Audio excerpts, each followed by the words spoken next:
I can marry you if you can satisfy me in every night. The smoke hung thick in club euphoria, coiling through red-tinted lights like serpents searching for prey. Bass pounded through the floor, vibrating up through expensive leather boots and cheap heels alike. This was neutral territory in Seoul's underground, a place where money talked louder than loyalty, and where the wrong glance could end in blood on the dance floor. Kim Tae-won sat in his usual booth on the third level, overlooking the chaos below like an emperor surveying his coliseum. At 65, his face was a roadmap of violence, scars threading through deep-set wrinkles, a crooked nose broken 3 times, and eyes like black glass that had witnessed more death than most men could imagine. His silver hair was slicked back with precision, and his tailored suit probably cost more than most people earned in a year. He wasn't alone. He was never alone. 6 bodyguards formed a perimeter around his booth, their hands never far from the weapons concealed beneath their jackets. His lieutenant, Park, sat beside him, whispering updates about territory disputes in Busan, debts collected in Incheon, politicians bought in the National Assembly. Kim barely listened. He'd heard it all before, 1,000 times in 1,000 smoke-filled rooms. 50 years in this life had turned everything into routine, the violence, the money, the power. Even the pleasure had lost its edge. He came to the club not for entertainment, but for visibility, to remind Seoul's underworld that he was still breathing, still dangerous, still the man you didn't cross unless you wanted your family to receive your body parts in the mail. That's when he saw her. She moved through the crowd below like liquid gold, her dark skin glowing under the club lights in a way that made her impossible to miss. She wore a dress that should have been illegal, tight gold fabric that stopped high on her thighs and plunged low across her chest. But it wasn't the dress that arrested Kim's attention. It was the way she moved, the absolute confidence in every step, the way people parted for her without her asking. She walked like someone who knew exactly what power she held and wasn't afraid to use it. "Who is that?" Kim asked, cutting off Park mid-sentence. Park followed his gaze. "New girl. Started dancing here 3 weeks ago. Calls herself Mary Williams, says she's from Lagos. The manager says she's pulling in more money than any 3 dancers combined. Men can't stay away from her." "I can see why." Mary reached the main stage and the crowd roared. When the music shifted to something slower, more sensual, she began to move. Kim had seen thousands of dancers in his lifetime, beautiful women who knew how to work a pole, how to make men open their wallets and empty their dignity. But this was different. Mary didn't just dance. She commanded. Every movement was deliberate, powerful, hypnotic. She made eye contact with men in the crowd and held it until they looked away first, unable to sustain the intensity of her gaze. Kim Tae-won, who hadn't felt genuine desire in more years than he cared to count, felt something stir in his chest. "I want to meet her," he said. Park nodded and dispatched one of the bodyguards. Kim watched as the man approached the stage manager, watched the brief conversation, watched the manager's eyes widen when he realized who was making the request. Minutes later, after Mary's set ended to thunderous applause, the manager approached her. Kim saw her glance up at his booth, saw her eyes lock onto his across the distance and darkness. She didn't look impressed. She looked curious. That's when Kim knew he was in trouble. Mary Williams climbed the stairs to the 3rd level with her head high and her heart pounding. She'd noticed the old man in the expensive suit the moment she'd taken the stage, not because he was particularly remarkable, but because everyone else seemed terrified of him. The way his bodyguards positioned themselves, the way other patrons gave his booth a wide berth, the way even the club's management moved with nervous deference near his table. She'd been in Seoul for 6 months, working angles and marking targets, and she'd learned to recognize power when she saw it. This man radiated it like heat from a furnace. "Mr. Kim," she said when she reached the booth, her English accented with the musical tones of Lagos. "I'm told you wanted to speak with me." Kim gestured to the seat beside him. Park moved away without being asked, joining the bodyguards at a respectful distance. Mary slid into the booth, close enough to be intimate but far enough to maintain control. She crossed her legs and watched him with dark eyes that gave nothing away. "You're very good at what you do," Kim said in English. His accent was thick, but his vocabulary extensive. I know, Mary replied without false modesty, but I don't think you called me up here to discuss my dancing technique. A smile ghosted across Kim's scarred face. Direct, I appreciate that. Most people waste my time with flattery and fear. I don't flatter, and I'm not afraid of men who hide behind bodyguards. Park tensed nearby, and one of the bodyguards actually reached for his weapon before Kim raised a hand to stop him. The old man's smile widened. Dangerous words in a place like this. Only if they're not backed up by truth, Mary countered. She leaned forward slightly, and Kim caught the scent of her perfume, something exotic and expensive that didn't match a dancer's salary. You're Kim Tae-won. They call you the Iron Ghost.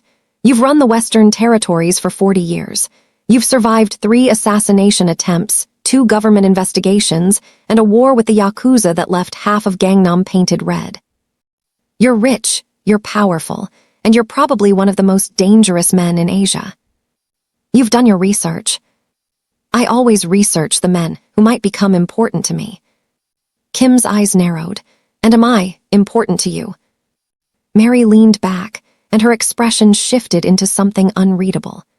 That depends on whether you're as interesting as your reputation suggests, or just another old man with money trying to buy something young and pretty to make himself feel alive again. The tension around the booth became suffocating. Park looked ready to commit murder. The bodyguards were definitely reaching for weapons now, but Kim laughed, a rough, genuine sound that seemed to surprise even him. You have audacity, he said. That's rare. Most people stopped being honest with me 20 years ago. Then, you've been surrounding yourself with the wrong people. Perhaps I have. Kim studied her for a long moment. Have dinner with me, tomorrow night, somewhere private where we can talk without the music and the crowd. Are you asking or ordering? I don't order women, I order soldiers. Mary tilted her head, considering. Every instinct told her this was dangerous. That getting close to a man like Kim Tae-won was playing with fire that would burn her alive. But danger was exactly what she'd come to Seoul to find. Not the random danger of the streets, but the calculated danger of power and proximity to people who could give her what she needed. I'll have dinner with you, she said finally, on one condition. Name it. When you inevitably try to impress me with your wealth and power, don't. I'm not interested in money or muscles. If you want me at that table, you bring yourself. The real you. Not the Iron Ghost, not the Mafia boss. Just Kim Tae-won, the man underneath the reputation. Kim stared at her, and for the first time in decades, he didn't know what to say. This woman, this 22-year-old dancer from Lagos who should have been intimidated, compliant, grateful for his attention, was negotiating with him like an equal. It was absurd. It was offensive. It was intoxicating. Tomorrow night, he said, 8 o'clock, my driver will collect you. And Mary? He leaned forward, close enough that she could see the scars on his knuckles, the history written in every line of his face.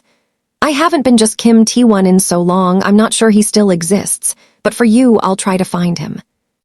Mary stood, smoothing down her gold dress. Good, because the Iron Ghost doesn't interest me, but the man who became the Iron Ghost, he might be worth my time. She walked away without looking back, her heels clicking on the floor with military precision. Kim watched her go, aware that every person in the club was now watching him, wondering what had just happened, how this woman had spoken to him with such disrespect and lived to walk away. Boss, Park said carefully, approaching again, that woman is dangerous. I know, Kim replied, his eyes still tracking Mary's path through the crowd below. Then why? Because I'm 65 years old, Park. I've killed more men than I can count. I've built an empire on blood and fear. I have more money than I could spend in 3 lifetimes, and I'm bored. Kim finally looked at his lieutenant. Do you know what the worst thing about power is? Everything becomes easy. Everything becomes the same. Nothing surprises you anymore. Nothing challenges you. And she challenges you. She looked me in the eye and called me an old man hiding behind bodyguards. Half the men in this club would have cut out their own tongues rather than say something like that to my face. Kim picked up his drink and drained it. Yes, Park, she challenges me, and I can't remember the last time anything did. The dinner was at a private restaurant in Gangnam, the kind of place that didn't have a name or a sign, where reservations were made through connections and money alone couldn't buy you entry. Kim arrived early, dismissing all but 2 bodyguards who stationed themselves outside the private room. Mary arrived exactly at 8, wearing a simple black dress that somehow made her look more stunning than the gold number from the club. She'd pulled her hair back, revealing the elegant line of her neck and the confidence in her posture. You came, Kim said as she entered. Did you doubt I would? Most people don't keep appointments with men like me unless they're desperate or stupid. You seem to be neither. I'm curious, Mary said, taking her seat across from him, and I don't break my word. The meal began with small talk, surface-level conversations about Seoul, about Lagos, about the differences between their worlds. But Kim noticed everything. The way Mary spoke 3 languages fluently, the way she discussed geopolitics with the casual authority of someone who'd lived through consequences, the way her education clearly exceeded what a club dancer's background would suggest. Halfway through the main course, Kim set down his chopsticks. Who are you really? He asked. And don't tell me you're just a dancer from Lagos. I've been reading people for 50 years and everything about you screams something else. Mary took a sip of wine, considering her response. You wanted the real me, Kim Tae-won. Are you sure you're ready for it? Try me. My name is Mary Williams. I am 22. I am from Lagos. All of that is true. She leaned forward. What I didn't tell you is that I was born into a political family. My father was a regional governor who made the mistake of refusing to cooperate with the wrong generals. When I was 15, soldiers came to our house. They killed my father in front of me. They killed my mother. They killed my 2 brothers. They left me alive because one of the generals thought it would be amusing to spare the daughter, to watch her grow up with nothing. Kim's expression didn't change, but his eyes darkened with recognition. He knew that kind of violence. He delivered it himself more times than he could count. So you ran, he said. I survived, I learned, I built myself into something they couldn't touch. Mary's voice was steady, betraying no emotion. I spent 7 years making money however I could, learning every skill I needed. Languages, strategy, how to read people, how to move through different worlds. And then I started hunting. Hunting what? The men who destroyed my family, the generals who thought they were untouchable. Her smile was sharp as a knife. Turns out, everyone has weaknesses, everyone makes mistakes. Everyone can be reached if you're patient enough and smart enough. How many have you found? 3 of the 5 soldiers are dead, 2 more to go. Mary met his eyes without flinching. So that's who I really am, Kim Tae-won. I'm not some innocent girl trying to make it in the big city. I'm a weapon that shaped itself. I'm vengeance dressed in gold dresses and high heels. Still want to have dinner with me. The silence stretched between them, heavy with unspoken understanding. Finally, Kim began to laugh, not the polite social laugh from the club, but something deeper, more genuine. Do you know what I thought when I first saw you? He asked.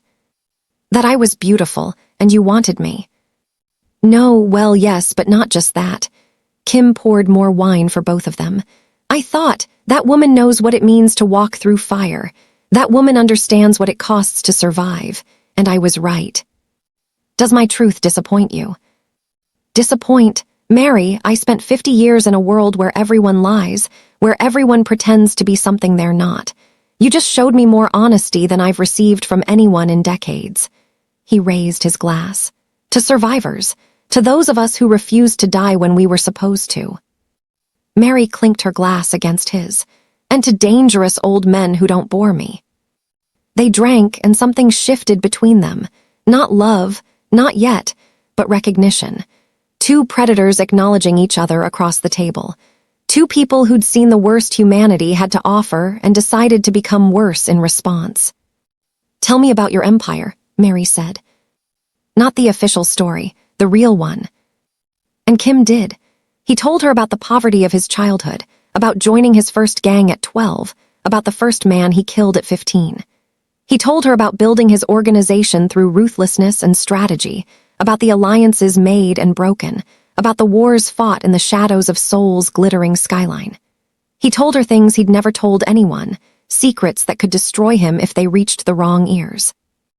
Mary listened with complete focus, asking sharp questions, drawing connections, understanding the layers of complexity in ways that even Park, who'd been with him for 20 years, never had.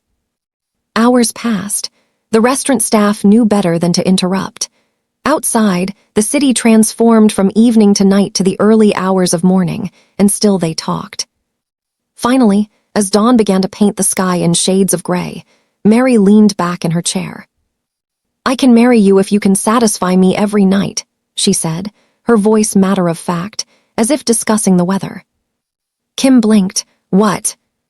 "You heard me. You want me, I can see that. And She paused, and for the first time that night, something vulnerable flickered across her face.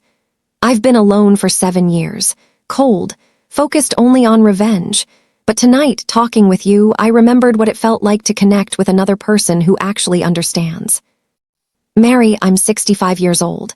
You're 22, I'm a criminal, you're also a criminal," she interrupted.